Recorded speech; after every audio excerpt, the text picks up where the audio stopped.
Graça e paz, irmãos. Amém? Que bom estar na casa do Senhor. Vamos abrir as nossas Bíblias no livro de... segunda de Pedro. Obrigado, irmão. Isso. Segunda de Pedro, capítulo 3, versículo 9.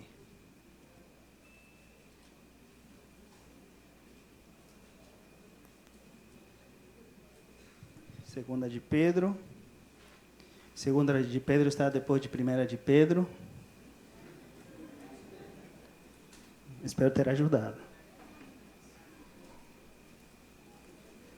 3:9 diz assim: Não retarda o Senhor a sua promessa, como alguns a julgam demorada. Pelo contrário, Ele é longânimo para convosco, não querendo que nenhum pereça, sino que todos cheguem ao arrependimento. Não retarda o Senhor a sua promessa, como alguns julgam demorada. Pelo contrário, Ele é longânimo para convosco, não querendo que nenhum pereça, senão que todos cheguem ao arrependimento. Amém? Pedro escreveu esse livro por volta do ano 68, mais ou menos depois de Cristo.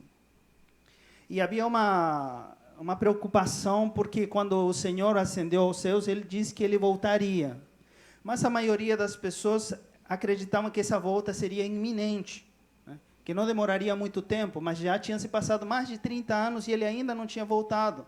Então isso estava gerando certa frustração naquelas pessoas que esperavam a volta de Jesus, e em outras pessoas estava sendo motivo para elas debocharem dos cristãos, falando: olha, aquele que disse que ia voltar não volta. Será que nunca mais vai voltar? Será que vocês estão acreditando em algo que realmente é verdadeiro? Eu acredito que isso é falso.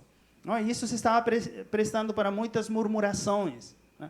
E o apóstolo Pedro aqui, ele escreve que o Senhor não retarda a sua promessa, como muitas pessoas estão falando por aí, sino que Ele é longânimo, porque o desejo do Senhor é que nenhum de vocês pereçam. Porque o desejo do Senhor é que todos vocês conheçam a palavra do Senhor, entreguem suas vidas a Cristo antes que Ele venha. Porque se Ele vier antes e você não tiver a Cristo no seu coração, lamentavelmente, você vai perecer. Se você ler a Bíblia toda, você vai perceber que no transcurso dos livros, o Senhor está muito esforçado e dedicado com que a humanidade, a criação, depois do pecado de Adão, se reconcilie com o homem, dele levar o homem a uma reconciliação com ele.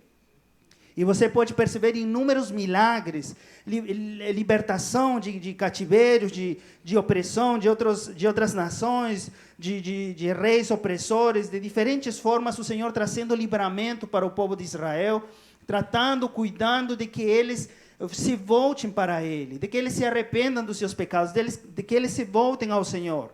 Numerosos milagres, numerosos livramentos, maravilhas, feitos prodigiosos, e ainda até admoestações severas, tudo em busca e procura de que a humanidade se reconcilie com seu Criador. E o Senhor não escatimou esforços, nem tuvo em muito até entregar a vida do próprio Filho, porque Ele não quer que ninguém pereça, senão que todos cheguem ao arrependimento.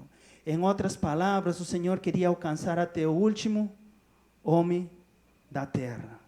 E faz pouco tempo eu vi um filme chamado Até o Último Homem. Quem já viu esse filme? Já viu? A maioria já viu, não? É um filme fantástico, muito bom. Muito bom. E falando de forma resumida, este era um jovem chamado Desmond Doss, que ele se alista para ir para a guerra, para o exército, para ir para a guerra. Naquela época estava acontecendo a Segunda Guerra Mundial. Então ele decide que ele quer ajudar, ele quer fazer alguma coisa, e ele decide ir para a guerra. E ele se alista, faz os treinamentos, começa a fazer o treinamento, mas de pronto chega o momento em qual ele tem que receber uma arma. Mas ele tinha princípios de fé desde pequeno, e ele entendia que ele não poderia matar outra pessoa. Então ele fala com o capitão, com as pessoas que estavam aí, fala: eu não posso pegar em arma, porque eu não posso matar ou fazer mal a alguém. Isso causou, obviamente, uma revolta em todos os seus companheiros, porque imagina se você vai para a guerra e você está lutando por aqui, você quer que seu companheiro que está do lado esteja cobrindo suas costas, não é? Mas o que passa se ele não está desarmado? As suas costas ficam desprotegidas. Então isso causou revolta nos companheiros, porque eles acreditavam que isso era cobardia, que ele, na verdade, talvez esteja procurando uma excusa para não ir e lutar na batalha. Ou talvez ir na batalha, mas ficar escondido. Então ficaram muito revoltados, humilhavam ele, debochavam dele, batiam nele, xingavam nele, e até inclusive ele foi parar preso. Porque essa atitude de não querer portar uma arma, não querer ir para a guerra como uma arma, foi considerado como uma ação de rebeldia contra as autoridades do exército americano. Ele foi ao julgamento e ele corria sério risco de ir para a cadeia muitos anos. Mas ele aí na cadeia orando, se resistindo ainda, até a noiva dele falou, pega a sua arma, você não vai matar ninguém, mas somente pega a arma, vai para a batalha com a arma na mão. Mas ele responde para ela, eu não posso quebrar os meus princípios. Eu não posso quebrar aquilo que eu creio, aquilo que eu sou convicto. Não posso quebrar isso.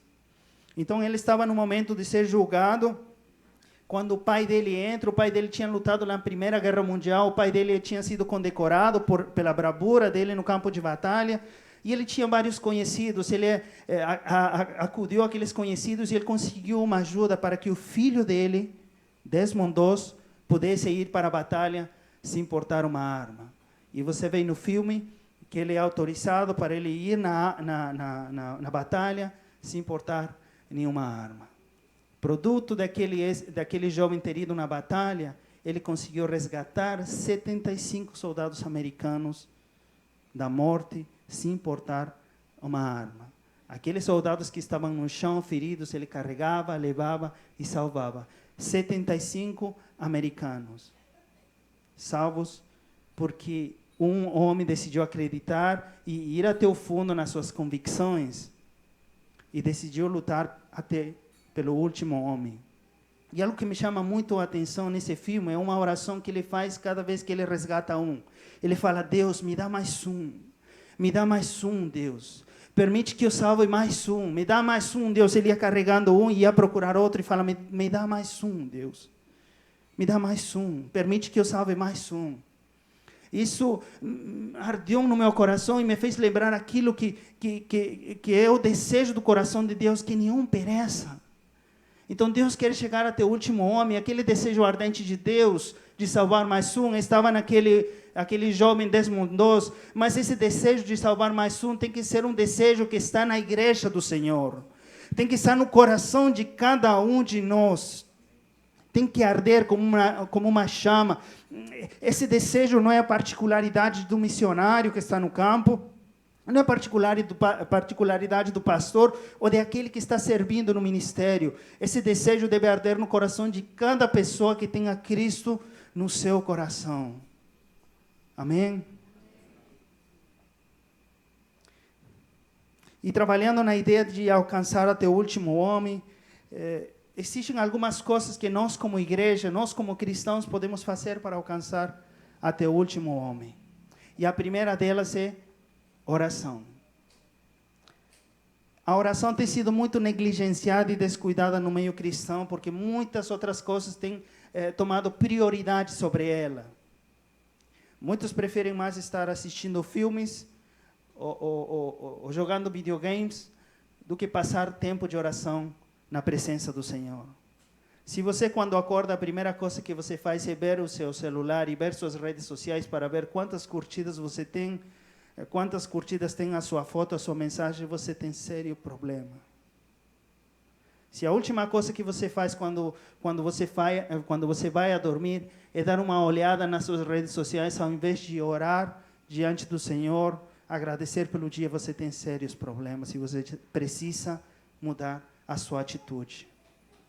A oração tem sido muito negligenciada pelo povo de Deus, pela igreja. E não estou falando só através de pessoas que recém estão conhecendo de Deus, estou falando de a maioria das pessoas. Isso inclui líderes de ministério, líderes de qualquer tipo de atividade ministerial e até pastores dentro das igrejas cristãs. E não estou falando só do Brasil, estou falando do mundo todo. Na Argentina tinha uma conferência de pastores assim bem reconhecidos na Argentina toda, de pastores de renome, de pastores de igrejas grandes, e um convidado era um coreano. E este coreano ia falar sobre oração, sobre buscar a presença do Senhor. E este coreano acordou 6 horas da manhã e ele orou das 6 da manhã até 9 da manhã. Ele parou para tomar um cafezinho, depois continuou orando até meio-dia. Depois se alistou, se arrumou e foi para aquela conferência com os pastores. E ele estava ministrando sobre a importância da oração, sobre a igreja se mover na oração. E muitos pastores foram lá na frente, ele ministrando, e ele chega perto de um dos pastores e coloca o microfone perto da boca dele e fala: quanto tempo você orou hoje? E o pastor, meio nervoso, uma pergunta muito constrangedora, muito direta, ele falou, mais ou menos uns 45 minutos, falou. Coloca uns 45 minutos. E o coreano, para a surpresa de todo mundo, disse: pastor mentiroso. Se você tem que falar o mais e o menos, quer dizer que você não orou tudo isso.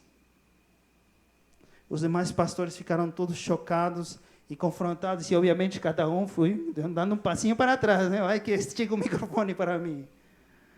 Isso foi contado por um outro pastor bem reconhecido na Argentina. Ele falava que até as lideranças das igrejas têm negligenciado muito a oração. E a oração é importante para o cristianismo, meus irmãos. É tão importante que o cristianismo não pode avançar se não tiver oração no povo de Deus. E a oração é tão gostosa para Deus como quando um pai escuta as primeiras palavras do seu filho. Quantos são pais aqui? Já ouviram as primeiras palavras quando estão aprendendo a falar? Não é gostoso? Depois tem que dar um jeito de calar elas, né? Mas as primeiras palavras são boas, são gostosas, deliciosas. Minha filha está demorando bastante a falar, mas já está dando algumas palavras. Eu sou apaixonado por cada uma das palavras que ela diz, ainda não sendo bem claras, eu até choro de emoção por essas palavras. E imagino Deus, a emoção que deve causar o coração dele quando a sua igreja, quando seus filhos vão diante da presença dele e começam a falar com ele. Isso é muito importante. E se tratando de alcançar até o último homem da terra, a oração é uma arma de guerra poderosa para a igreja do Senhor. Se nós não oramos por comunhão com Deus, imagina o que acontece em orar pela salvação de pessoas. Irmãos, aceitar a Cristo, receber Ele no seu coração é uma batalha espiritual, porque o inimigo não está quieto. Ele deseja que você seja destruído, que sua vida continue daquele jeito, se afundando nos pecados, na lascívia, nas dívidas, nas dores, nos problemas, e Cristo quer salvar você daí. Então existe uma batalha espiritual que muitas vezes através da oração somente pode ser vencida. E nós precisamos estar atentos a isso e começar a clamar pela salvação de pessoas. Qual foi a última pessoa pela qual você já orou em relação à salvação? Ou faz quanto tempo você já não ora pela salvação de alguma pessoa? E pode ser até um familiar, pode ser até um parente. Você precisa entender que você precisa ficar em pé e batalhar pelas almas perdidas através da oração. A Bíblia fala que nossas armas são poderosas. Em 2 Coríntios 10:4 diz: porque as armas da nossa milícia não são carnais, mas poderosas em Deus, para a destruição das fortalezas, destruição dos conselhos e toda altivez que se levante contra o conhecimento de Deus, e levando cativo todo o entendimento à obediência de Cristo.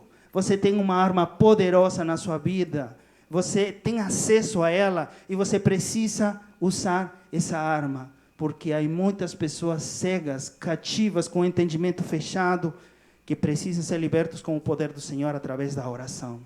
Amém?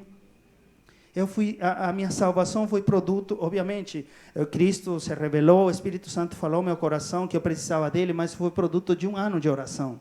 Minha mãe passou um ano inteiro orando pela minha salvação. Algumas noites que eu fazia faculdade, eu precisava virar a noite estudando. Ela não sabia que eu estava estudando no meu quarto, mas eu escutava ela clamando pela minha salvação. Quando eu me salvei, depois juntos, a minha família toda orando 3 anos pela salvação do meu pai. E essa tarde estava conversando com Fabrícia, ela me contando que ela foi produto de oração de 5 anos. Ela falou, minha mãe orou 5 anos, me disse, toda emocionada, pela minha salvação. E ela fala, já pensou se minha mãe não tivesse orado, eu não teria sido salva? Eu não teria ido no Peru, eu não teria conhecido você, não teria me conhecido, não teríamos casado. Falei, então sua mãe é a culpada. Falei. É brincado, a gente brinca muito. Mas se vocês se intercedem por mim, para eu não dormir no sofá nesta noite. Amém? Então precisamos orar, meus irmãos. Um missionário bem conhecido, chamado George Miller, ele levava uma vida bem mundana, até os 30 anos. Naquela época onde ele morava, os pastores eram empregados do governo. Então, eles recebiam um salário fixo do governo. O governo pagava para eles. Então, ele estava estudando para ser um pastor. Só que ele não era crente. Ele fingia ser crente. Por quê? Porque ia ganhar estabilidade, ia ganhar um sustento fixo e é legal. Então, ele estava se preparando para isso. Só que aos 30 anos, ele vai a uma reunião de casa, a uma célula. E ele é confrontado pela palavra do Senhor e ele se arrepende e entrega sua vida a Cristo aos 30 anos. 63 anos e 8 meses depois de trabalho árduo missionário. Ele fundou mais orfanatos que muitas organizações benéficas no mundo. Pela vida desse homem. E algo muito interessante em relação, ele tem muitas experiências em relação à oração, mas algo muito impressionante que aconteceu foi que, quando ele já estava doente, antes dele falecer, um amigo escutou ele orando. Por um amigo que ele tinha conhecido e tinha rejeitado a Cristo, não queria ter aceitado a Jesus junto com ele, mas ele estava orando pela salvação desse amigo e outro companheiro aí de missões fala, você está orando por essa pessoa há tanto tempo que ele rejeitou Jesus. Ele fala, eu estou orando há 63 anos e 8 meses por ele. E enquanto eu esteja vivo, eu vou continuar orando por ele. Poucos dias depois ele faleceu. E no dia do velório, aquela pessoa pela qual ele estava orando aparece. Entra naquela porta, vai na frente da caixa dele, se ajoelha e entrega sua vida a Cristo.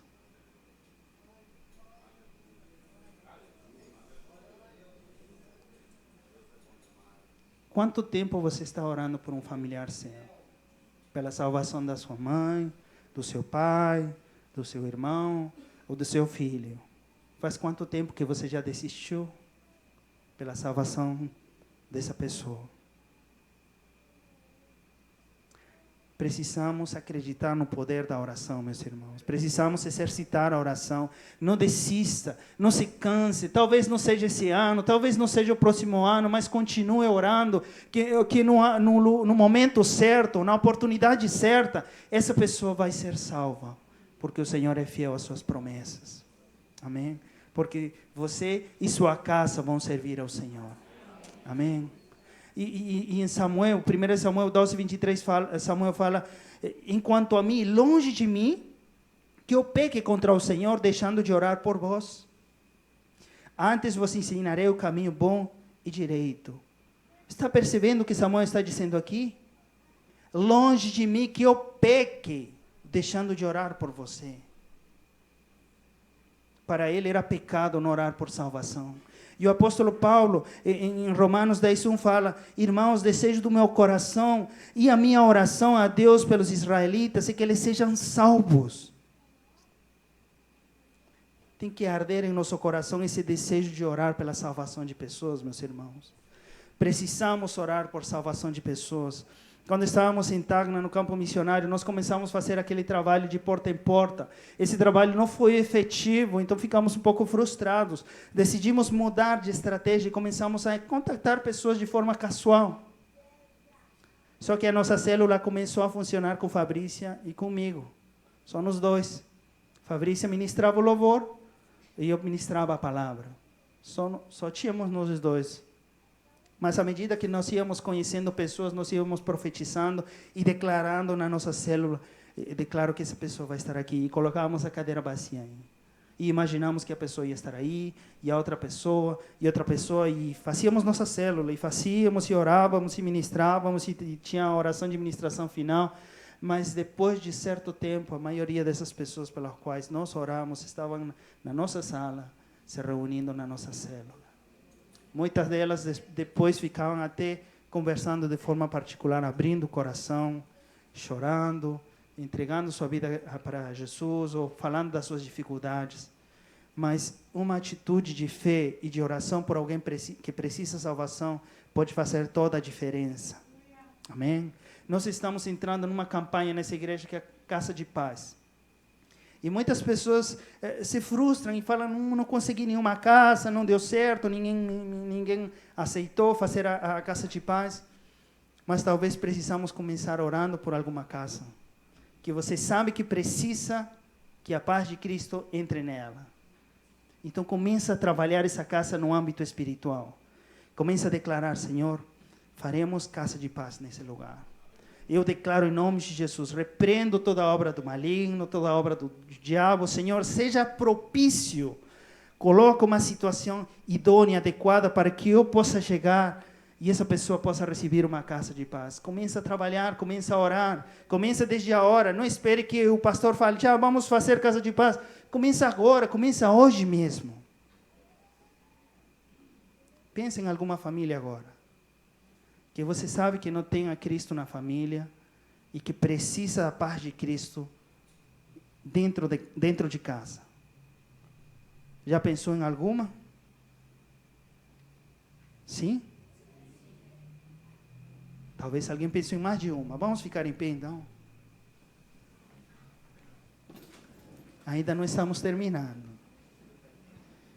Mas vamos pôr em prática aquilo que nós temos aprendido agora.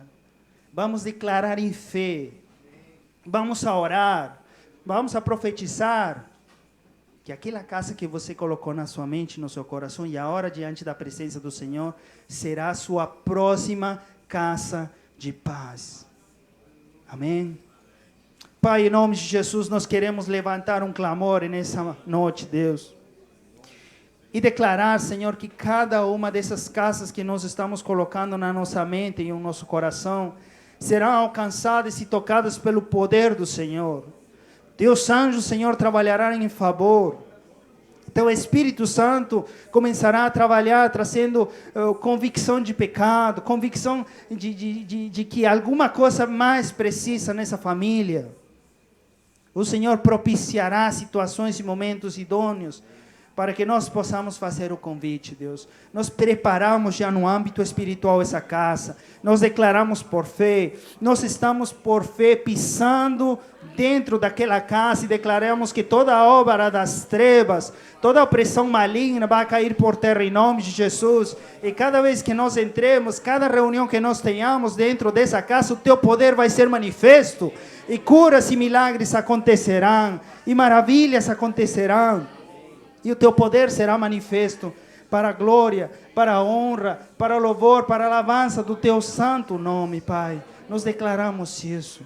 Nós acreditamos por fé que isso acontecerá, Pai. Nós tomamos posse disso, porque o Senhor é fiel e certamente pode fazer muito mais daquilo que nós estamos pensando, imaginando e orando. Pai, em nome de Jesus, nós declaramos e falamos diante do Senhor que de aqui em adiante nós oraremos todos os dias por essa casa, Deus. Não será apenas um evento, Deus. Será uma batalha que nós lutaremos com nossas armas espirituais, Deus. Em nome de Jesus. Amém. Amém. Amém. Pode sentar.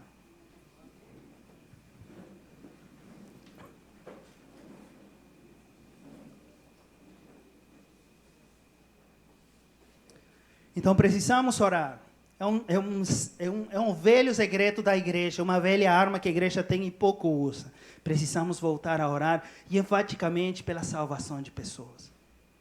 Para alcançar até o último homem também precisamos de coragem. Vivemos uma sociedade muito covarde. E a igreja do Senhor, lamentavelmente, tem se acovardado ante o que vem acontecendo no mundo fora. Nos encacilhamos, nos escondemos, ou dentro da igreja, ou dentro da sua própria casa. À medida que nós vamos conhecendo Cristo e nós vamos entendendo que Cristo é a nossa salvação, que nós devemos nos afastar do pecado, cometemos um erro muito grande, é nos afastar de pessoas. De pessoas que não conhecem a Jesus. Por quê? Porque ficamos muito sensíveis. E se estamos perto de alguém que fica xingando, é meio ofensivo para mim, né? Não pode. E me sinto mal e me afasto dessa pessoa. Ou de alguma pessoa que bebe ou que fuma. E me afasto daquela pessoa porque eu não bebo mais, porque eu não fumo mais. E isso nos vai deixando afastado das pessoas e nós vamos encolhendo e ficando no nosso cantinho. E com o decorrer do tempo nós ficamos acovardando. E já não queremos mais entrar naqueles lugares. E gera uma certa dificuldade. E nossos amigos, não temos mais amigos bêbados. Não temos mais amigos que gostam de fumar. Não temos mais amigos que falam palavrão. Porque nos afastamos deles. E cometemos um erro muito grande, porque essas são as pessoas que precisam do Senhor. Porque essas pessoas precisam da minha e da sua influência. Porque essas pessoas precisam de um cristão corajoso do lado dele, que possa falar as verdades do Senhor, que possa confrontar, que possa exortar, muitas vezes em amor, mas muitas vezes com a autoridade que o Espírito Santo pode te dar. Amém? Tem momentos, tem situações que você tem autoridade, o Espírito Santo te fala com força, com autoridade, você fala e a pessoa entende, fala, tá certo, tá bom, não vou falar mais palavrão, não, tá certo, irmão, tá certo, fala. Mas tem situações, às vezes, que você tem que ser blando, tratar com amor. Mas não devemos nos acovardar, porque o Espírito Santo, o Espírito que nós temos, não é de covardia, senão de poder, amor e... Algumas versões falam moderação, né? Em espanhol, sempre traduzido com domínio próprio, né? Mas muito parecido. Mas nós não temos o Espírito do Senhor, e esse Espírito do Senhor não traz covardia, senão coragem. Quando os discípulos do Senhor, quando o Senhor foi e disse que o Espírito desceria sobre eles, em Atos fala que o Espírito Santo desceu sobre eles, e eles foram batizados com o Espírito Santo. A partir daí, eles começaram a proclamar as boas novas com coragem. Sem temor, sem medo de serem perseguidos, sem medo de morrer, porque eles tinham coragem. Mas hoje fica muito difícil para muitas pessoas falar de Jesus. O pastor estava falando, muitas pessoas são tímidas. Mas é verdade, tem muita gente tímida.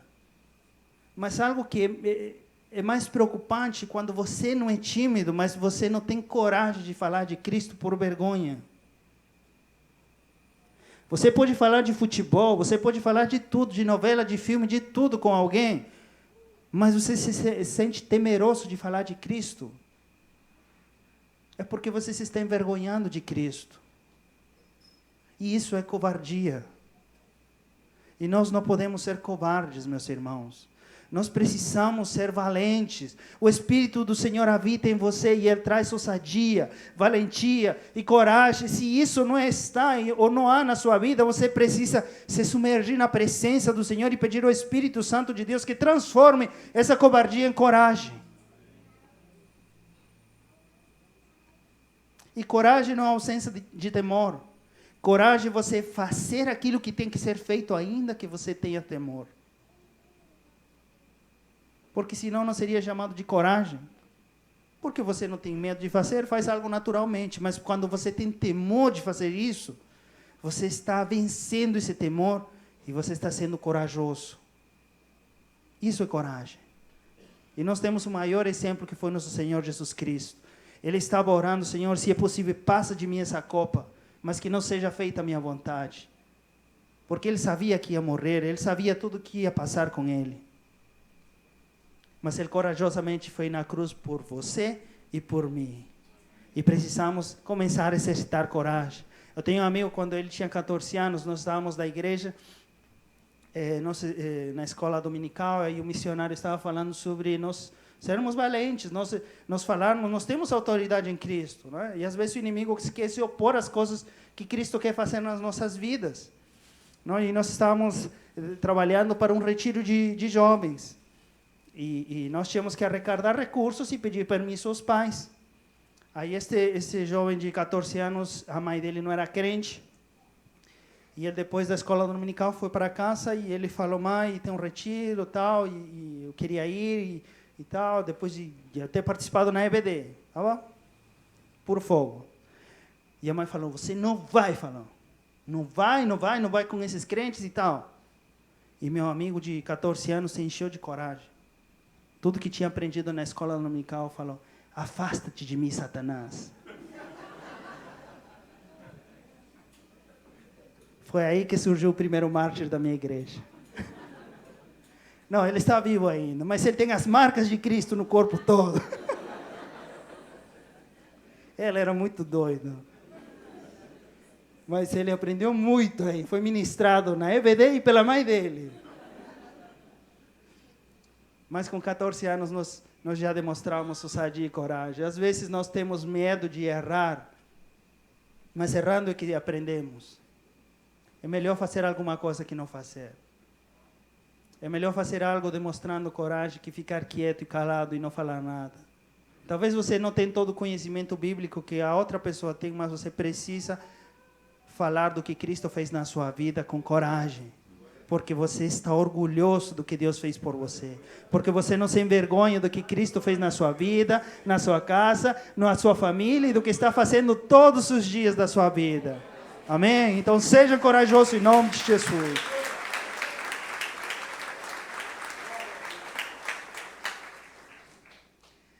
Tem um pregador chamado Peter Cartwright. Esse pregador é um pregador itinerante nos Estados Unidos. E ele foi para uma cidade pregar.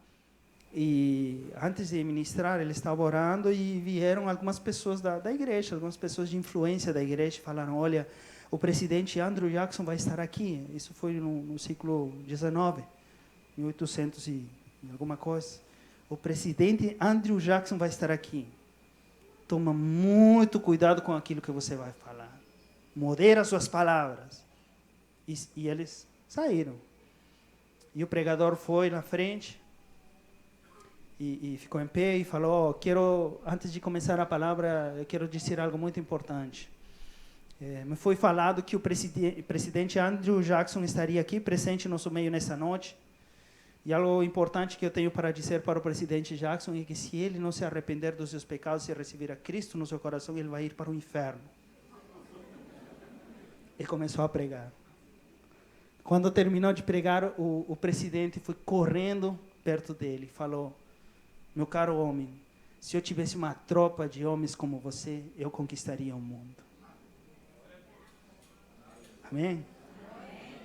Precisamos ser corajosos para que o mundo veja que algo poderoso Deus pode fazer nas nossas vidas e na vida dos outros.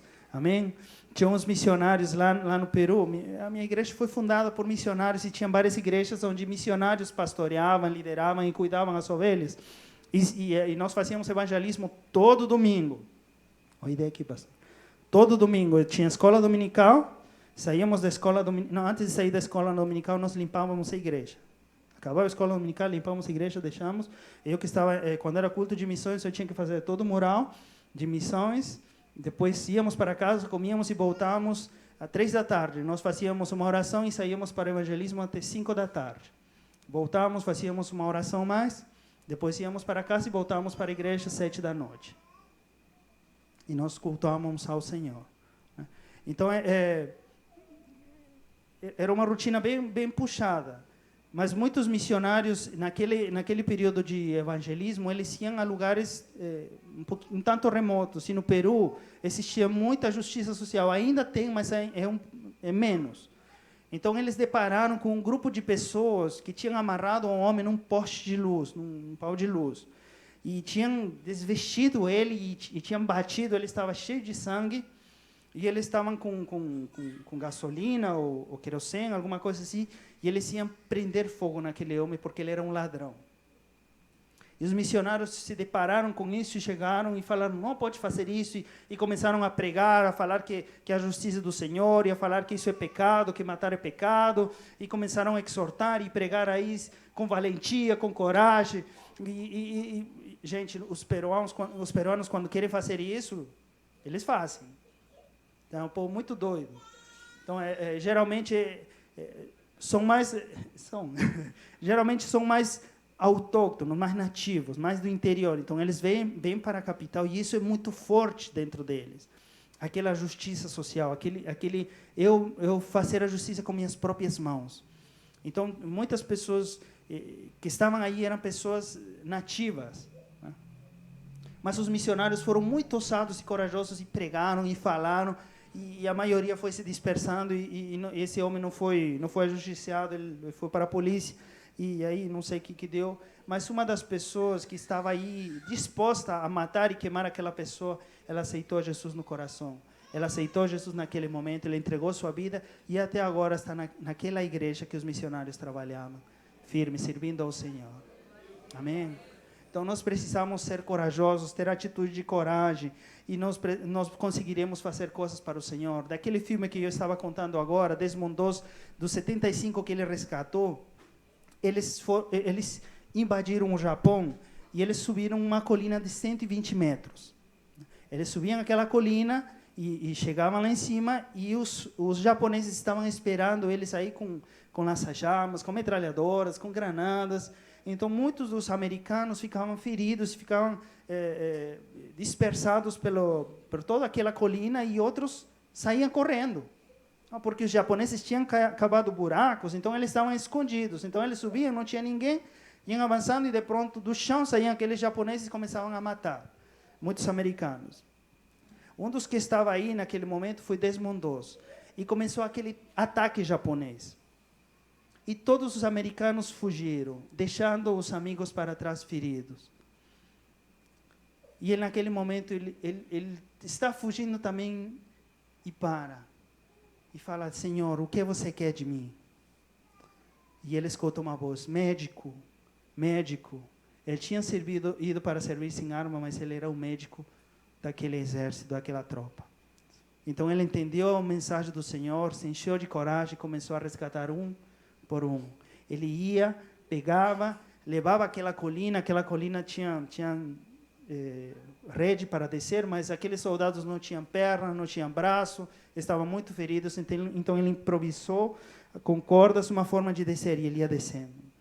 Descia um, e ia, buscava outro, e descia outro, e descia outro, e descia outro, até resgatar 75 pessoas. Uma atitude de coragem de um homem para salvar, para salvar os seus companheiros. E aqueles homens que consideravam ele covarde, que xingaram, que espancaram ele porque consideravam que ele era um covarde por não pegar uma arma, esses homens começaram a agradecer e a admirar a Desmond II pela coragem dele. E mais na frente, se você vê no filme, você vê que aqueles soldados não queriam ir mais na batalha sem Desmond II. Então, numa passagem, ele está orando antes de ir para a batalha e fala, por que vocês não vão para a batalha? E o capitão fala, porque estamos esperando o Desmond. Porque os soldados não querem ir sem o II para a batalha. Porque ele era um exemplo de valentia. E sabiam que se ele estivesse aí com eles, as coisas seriam diferentes. Amém? Nós precisamos ser como Desmond II. As pessoas no mundo precisam ver em nós pessoas corajosas e valentes. E algo interessante que tem uma das falas, falam com dois, o capitão fala, eles não acreditam no que você acredita, mas acreditam no quanto você acredita. Eles não acreditam no que você acredita, mas acreditam no quanto você acredita. A sua fé é um exemplo para os de fora? Tem muitas pessoas que são não crentes que apoiam projetos missionários, ações sociais, porque eles falam, eu acredito, esse pessoal aí é pessoal de fé, são corajosos, estão resgatando crianças da rua, estão fazendo alguma coisa, estão fazendo a diferença. Eu vou investir meu dinheiro aí. Eu vou trabalhar em parceria com eles. Eu vou ajudar eles, mesmo não acreditando em Deus. Mas a coragem de muitos missionários, de muitos crentes, fazem com que aquelas pessoas que não acreditam ajudem nos trabalhos. E cedo ou tarde, muitos deles terminam acreditando no Senhor. E a vida deles sendo transformada pela atitude corajosa de um ou de outro. Então, nós precisamos ser corajosos. Amém, igreja? Amém. Amém. Glória a Deus. Então, nós precisamos orar, nós precisamos ser corajosos. E, em terceiro lugar, nós precisamos alcançar aqueles que estão a nosso alcance. Valga a redundância. Começar com aqueles que estão a nosso alcance. Sei que para nós, muitos dos que estão a nosso alcance são familiares, não? Minha mãe, meu pai, meu irmão, minha irmã, minha tia, primo, meu filho. São pessoas que estão ao meu alcance. Então, eu posso fazer alguma coisa por eles e orar por eles por salvação e falar da palavra e do amor do Senhor para eles de forma corajosa. Tenho que começar com eles. Mas não termina assim. E não fica assim. Em Atos 1:8 diz, mas recebereis virtude do Espírito Santo que há de vir sobre vós e sereis testemunha tanto em Jerusalém como toda a Judeia, Samaria e até os confins da terra. Talvez para você pessoas que os missionários estão trabalhando não sejam pessoas que estão a seu alcance, mas estão sim através das orações. Tinha uma jovem chamada Nam. Essa jovem morava no interior de Tailândia. No interior da Tailândia, um lugar bem carente. O pai era agricultor, mas o pai adoeceu e faleceu. E só ficava a mãe dela, a avó que morava com eles, e um irmão que ela tinha que era cego. Então, o sustento da casa não estava mais em casa para ajudar. E na cultura tailandesa, a filha maior é aquela que tem que ajudar nas coisas da casa. E ela conta que muitas vezes a família toda foi dormir sem comer. Muitas noites seguidas. Porque não tinha recursos para comer. Porque a situação era muito crítica, porque ela não podia conseguir dinheiro para sustentar a família toda. E uma amiga dela disse, vamos para a cidade, para a capital. Dizem que lá tem bastante trabalho e nós podemos ter trabalho lá e conseguir dinheiro e enviar recursos para nossas famílias. Ela fica muito temerosa, mas decide ir porque ela não aguenta mais ver o irmãozinho, a mãe e a avó dormindo de fome tantas noites seguidas, e ela mesma também. Ela vai com a amiga e chegam a Bangkok e começa a ver aquela cidade cheia de luzes, cheia de boates e um montão de coisas. Ela fica muito temerosa, ela era uma adolescente e fica muito temerosa, mas ela precisa levar sustento para casa. E ela começa a procurar emprego, de pronto ela percebe que porque ela não tem instrução, ela não consegue emprego. Não é igual ao interior que ela pode labrar a terra e conseguir dinheiro. Ela precisa ter algum tipo de instrução para conseguir algum emprego na capital. De pronto é seduzida pelos bares a trabalhar dentro daqueles bares, atendendo caixa, vendendo cerveja, entregando cerveja para aquelas pessoas. E conforme vai passar o tempo, ela não tem mais aonde morar, porque não tem muito recurso, porque não ganha muito. Aí no bar eles recebem ela, dão um lugar para dormir, mas ainda assim ela não consegue suficiente dinheiro para enviar para casa. E em pouco tempo o dono do bar oferece um trabalho melhor, com melhor paga. E diz, se você pode ganhar mais dinheiro se você atender os clientes. Você dá um sorriso aqui, um sorriso aí, você deixa ele passar a mão por aqui e por ali. Ela não queria aceitar. Mas pouco tempo depois ela aceita. E ela já não está somente atendendo os clientes dessa forma. Ela está atendendo de outra forma. E ela toda noite, antes de ir para trabalhar, se olha no espelho e chora e não quer ir mais. E ela olha para o espelho e fala, você não tem que pensar com o coração, tem que pensar com a cabeça. Porque você tem mãe, irmão deficiente e uma avó que precisam comer. Então, pensa com a cabeça. Não pensa com o coração. E ela vai e continua trabalhando. Tem uma mulher na Colômbia de 32 anos. Mês passado, ouvi a história dela. Ela é mãe solteira, ela tem um filho de 10 anos. Só que a situação de mãe solteira é muito difícil. Ela não tem trabalho, não consegue um trabalho suficiente para sustentar um filho e ela começa a contrair dívidas. E ela consegue dinheiro com a agiota para sair do aperto financeiro, para dar comida ao filho. Mas depois ela não consegue conseguir o dinheiro para pagar os agiotas. E ela começa a ser perseguida, ameaçada de morte. E ela tenta fugir, mas não tem para onde fugir, não tem para onde ir, não sabe o que fazer. E ela decide tomar uma decisão. Se suicidar. Mas ela pensa, e meu filho? O que vai ser dele? Os agiotas vão tomar vingança e vão matar ele. Então ela decide se suicidar, mas junto com o filho. E saiu em vários jornais a nível de Latinoamérica, não sei aqui. Ela está numa ponte, a ponto de se jogar. Muitas pessoas tentando ajudar, falando, rogando, chorando para ela não se jogar. Mas ela se joga daquela ponte, lá em Colômbia. Irmão, mas essas pessoas não estão a meu alcance. Como posso ajudar? Como posso fazer alguma coisa? São histórias tristes, mas como? Não tem como eu fazer alguma coisa. Tem sim, igreja. Se a equipe multimídia puder colocar aquela foto que eu pedi. Essa noite eu estava falando com a missionária Aline e falei, vocês têm alguma pessoa pela qual estão orando por salvação? Alguma família? Vocês têm alguma foto para me enviar? E ela me enviou essa foto. São 3 crianças. Os pais se separaram e o pai foi preso porque o pai envenenou a filha. E foi preso. Ficou preso só 3 anos.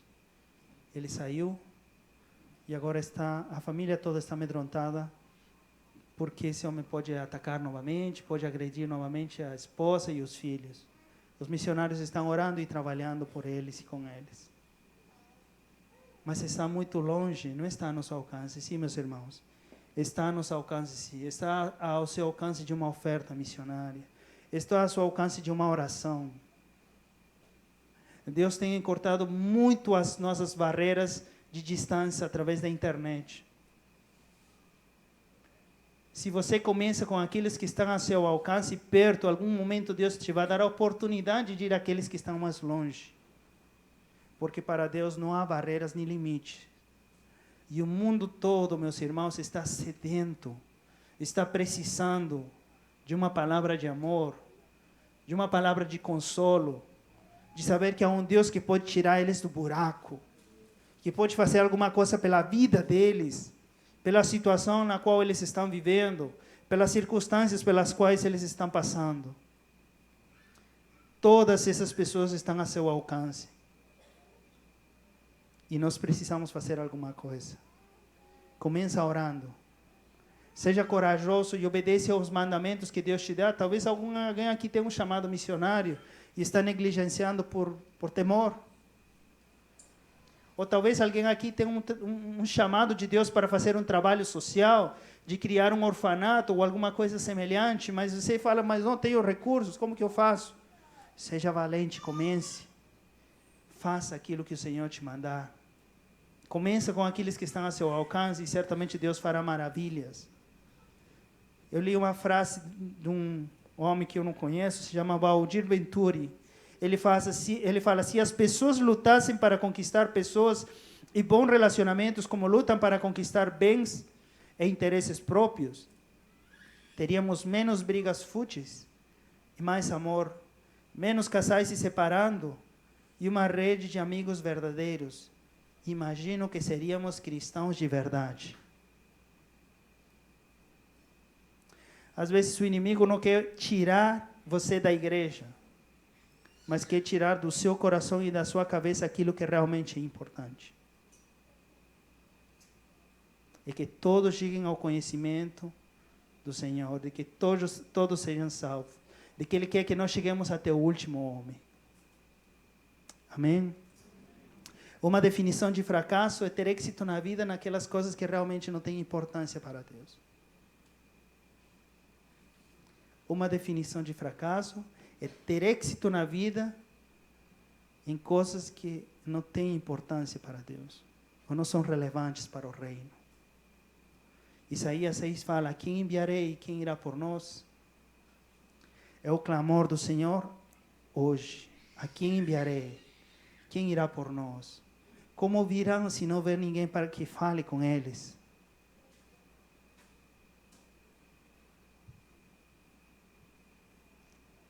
Para chegar até o último homem, precisamos orar e clamar pela salvação de pessoas. Precisamos ser corajosos e falar sem temor e obedecer ao Senhor sem temor, com ousadia, com coragem, como igreja que tem o Espírito Santo de Deus. Precisamos começar com aquilo que está a nosso alcance e certamente as barreiras se transponderão e o Senhor nos fará chegar àqueles que aparentemente nós não conseguimos chegar. E a sua salvação chegará até o último homem da terra. Vamos ficar em pé?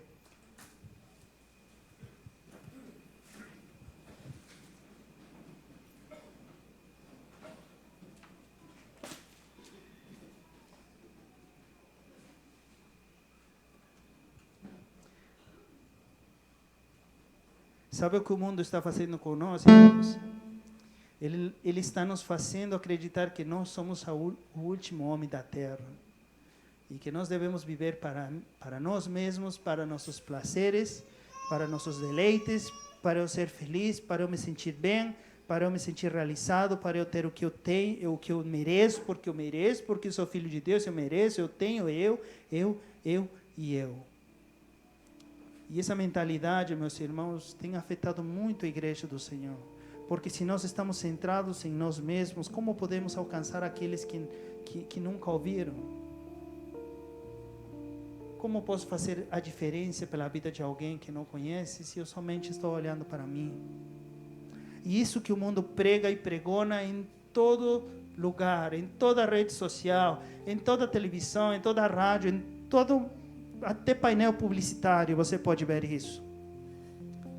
E nós não percebemos, mas estamos sendo discipulados por Ele. Mais do que pela palavra do Senhor, pelas palavras que os pastores nos trazem cada domingo, pela escola dominical que nós recebemos, pelos cursos que nós participamos, ou pela célula na qual nós estamos. Estamos sendo discipulados pelo diabo, pela corrente deste mundo, e não temos percebido isso. E a palavra fala que o amor se esfriará. E o amor se está esfriando.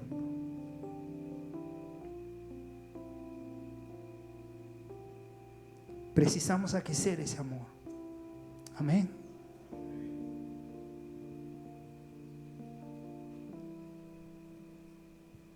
Pai, em nome de Jesus.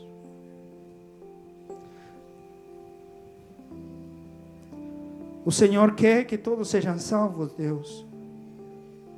O desejo é que ninguém pereça, por isso o Senhor não tem voltado já, porque sabe que tem muitos que ainda precisam ouvir, ainda estão sofrendo por causa do pecado, das más decisões, porque ainda não conheceram o Senhor. Queremos orar, Deus, para que essa paixão esteja em nosso coração como igreja, Deus. Nós possamos trabalhar isso dia a dia, com aqueles que estão a nosso alcance, nosso derredor, para que o Senhor mude o nosso alcance e nós cheguemos além das fronteiras, e nós cheguemos até o último homem, Deus. Muda o nosso coração, muda a nossa perspectiva, muda a nossa mente, muda de fogo as nossas orações. Que possamos nos cansar do eu, para mim. E comecemos a orar por Ele, para eles, para que conheçam, para que tenham, para que comam, para que não se suicidem, para que não se prostituam porque não tem dinheiro.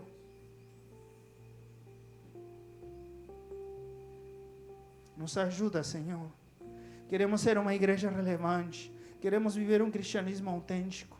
Mas sem tua presença e o fogo do teu Espírito Santo ardendo no nosso coração, nós não conseguiremos, Deus. Aviva a chama que há no nosso coração, Deus, se alguma delas está minguando, Deus, Senhor, possa acender, reacender e avivar com fogo do alto, Deus. Nos move como igreja, Deus. Queremos fazer a diferença, Deus. Queremos ser bênção na vida daqueles que ainda não te conhecem, Pai.